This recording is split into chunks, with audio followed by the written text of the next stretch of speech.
Assalamualaikum warahmatullahi wabarakatuh. Bertemu kembali dengan saya Nailah Bahdar, Pustaka Ruqyah Facebook.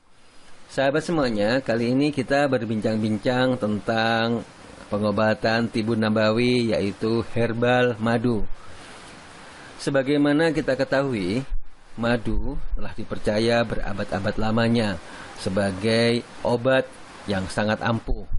Madu sendiri sebagai rekomendasi dari langit, di mana pembuktian medis soal khasiat madu baik secara Al-Quran, hadis, dan juga secara ilmiah mampu dibuktikan. Ya, madu ini telah banyak digunakan sejak lama, bahkan dari zaman Romawi kuno, orang-orang Mesir, Cina, Yunani, untuk menyembuhkan baik luka maupun beragam jenis penyakit. Madu sendiri dalam Al-Quran dan hadis juga banyak memberikan penjelasan.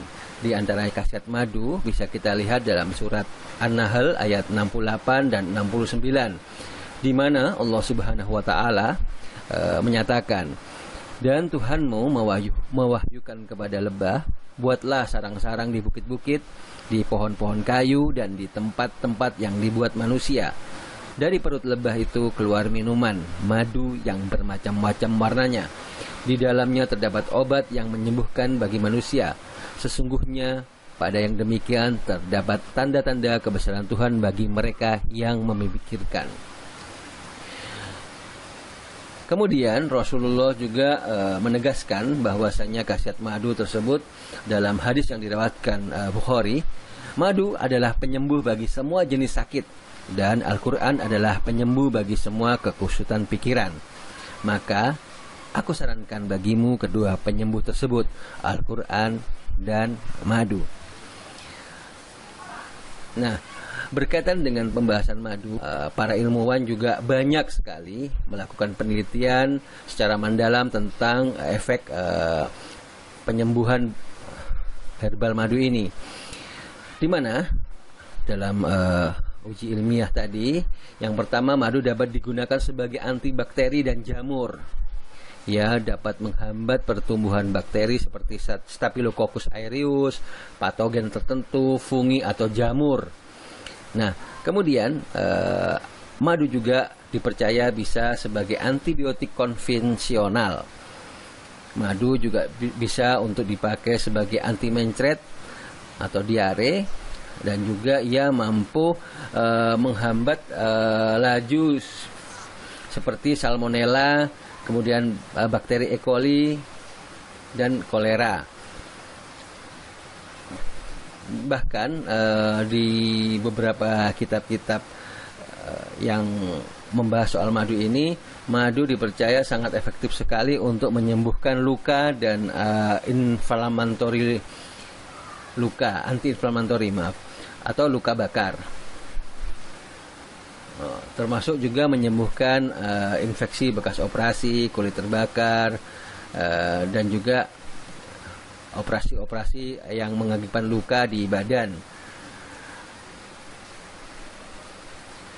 Nah, berbicara tentang madu yang sangat efektif ini, ternyata madu juga dalam pengobatan ruqyah sebagai terapi yang sangat penting sekali dalam mensupport orang-orang yang terkena gangguan sihir, terutama gangguan sihir yang dimakan atau yang diminum, yang mana ia bisa membersihkan racun-racun yang ada di dalam lambung.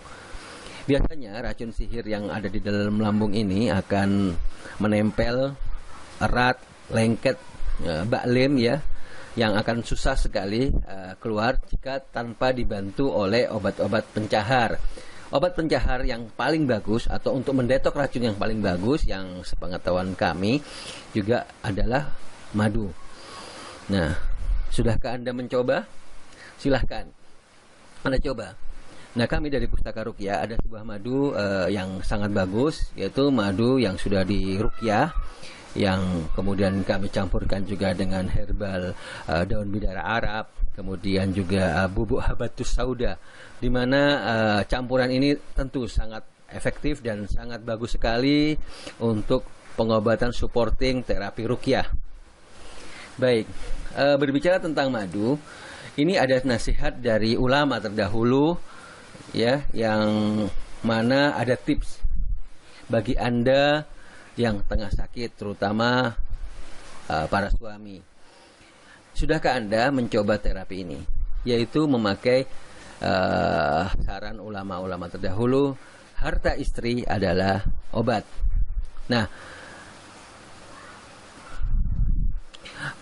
begini nasihatnya. Jika seorang istri memberi makan suaminya yang sakit dengan hartanya, yaitu harta sang istri, niscaya suami tersebut sembuh dari sakitnya dengan izin Allah. Nasihat ini disampaikan juga oleh ulama besar As-Suyuti dan juga Ibnu Katsir, yang mana kedua ulama ini juga memberikan saran apabila dari kalian sakit, mintalah harta dari istrimu, kemudian belilah madu dan campurkanlah sedikit air hujan, lalu minumlah. Maka terkumpullah baginya hani'an mari'an, dalam kurung harta istri yaitu ya, dan obat yang diberkahi. Ya. Kedua ulama tadi menafsirkan mengapa mencampur madu dan juga air hujan, kemudian harta istri. Jadi 3 tadi dicampur atau dikombinasikan menjadi suatu formula pengobatan pada suatu penyakit yang sangat hebat, insyaallah. Nah, begini.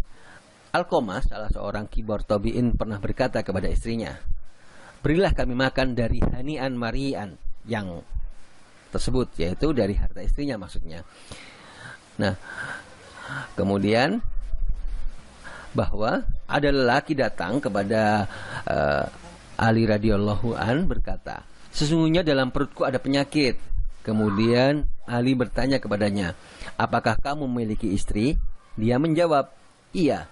Ali berkata, pergilah dan mintalah suatu pemberian dari harta istrimu, dalam keadaan istrimu memberimu dengan senang hati, lalu belilah madu, tuangkan padanya air hujan, lalu minumlah.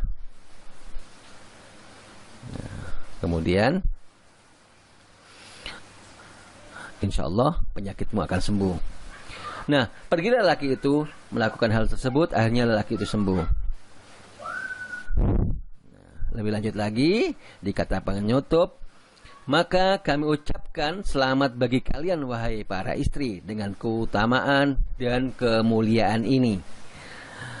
Baik, sahabat semuanya, terutama para bapak-bapak ataupun para istri, ya ibu-ibu, silahkan Anda lakukan terapi tips nasihat ulama-ulama terdahulu ini, ya, yang insya Allah mudah-mudahan ini akan memberikan kesembuhan.